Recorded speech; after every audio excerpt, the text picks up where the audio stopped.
Welcome to my new blog. তো আজকের ভিডিওতে আগের ভিডিওতে আপনাদের সাথে দেখেছিলাম আমার সাইকেলটা, নতুন সাইকেল।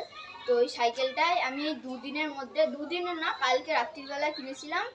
আর এইটুখানি সময়ের মধ্যে আমি স্টপি তোলাও শিখে গেছি।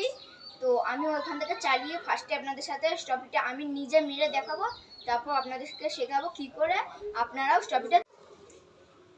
তো গাইস, এখন আমি এইখানটাতে স্টপিটা মারবো। গাইস, এটা হর্ন আর এটা লাইট আর এটা আরেকটা হর্ন। তো এখন আপনাদেরকে শেখাবো কি করে এটা মারতে হয়। আপনারা সাইকেলে চাপবেন, আর স্টপিং মারার জন্য যে সাসপেন্সারওয়ালাই সাইকেল লাগবে এর কোনো কিন্তু মানে নেই, ডিস্ক দেওয়া সাইকেল হলেই হবে। তো সবার ফার্স্টে উঠবেন, আমি ঠিক করে পা পাই না তবুও। তো সবার ফার্স্টে যখন আপনারা উঠবেন, হালকা যেখানে স্টপিটা মারবেন হালকা একটু পেছনে এগিয়ে যাবেন, তারপরে পাটা তুলে নেবেন, তারপরে হালকা করে এরকম উল্টে দাঁড়াবেন, দিয়ে পুরো শরীরটা এরকম সামনে ফেলিয়ে দেবেন। এটা প্রথম স্টেপটা আপনারা দেখতেই পারলেন। তারপরে স্টেপটা হলো যে আমরা এরকম যাচ্ছি, হালকা স্পিড রাখলেই হবে, এরকম এগিয়ে এরকম এরকম করে দিতে হবে।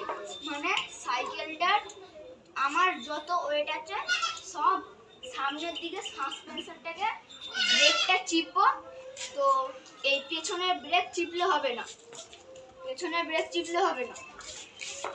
এই ব্রেকটা মানে এই সামনের চাকার ব্রেকটা টিপতে হবে। এই যে আপনারা এখানে আসুন, এই যে ডিশটা দেখাও ঠিক করে, এই পাশে আয়, আরে মুদ্রা এই পাশে আয়।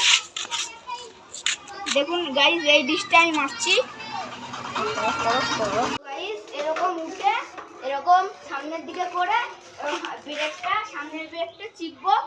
তারপরে আপনাদেরকে ফাইনাল রেজাল্টটা এখন আপনাদের সাথে শেয়ার করব। স্টার্ট। ও ফার্স্টে এরকম ঢুকে এই ব্রেকটা চিপবো, দিয়ে ফাইনাল রেজাল্টটা হচ্ছে এইটা। এই ভিডিওটা দেখবেন, চেষ্টা করবেন, শিখে যাবেন।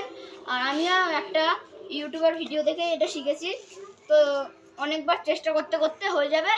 মানে ফার্স্টে সাসপেন্সারটাকে এরকম ব্রেকটা দিয়ে হালকা চাপ দেবেন, দেখবেন আপনার দাঁড়িয়ে করবেন, তাহলে দেখবেন আপনার পেছনের চাকাটা আপনি উঠে গেছে। তো আশা করি আজকের এই সাইকেলের স্টপি তোলা ভিডিওটা আপনাদের সাথে ভালো করতে পেরেছি, মানে বোঝাতে পেরেছি। দেখা হবে আবার নতুন ভিডিওর সাথে। এখনকার জন্য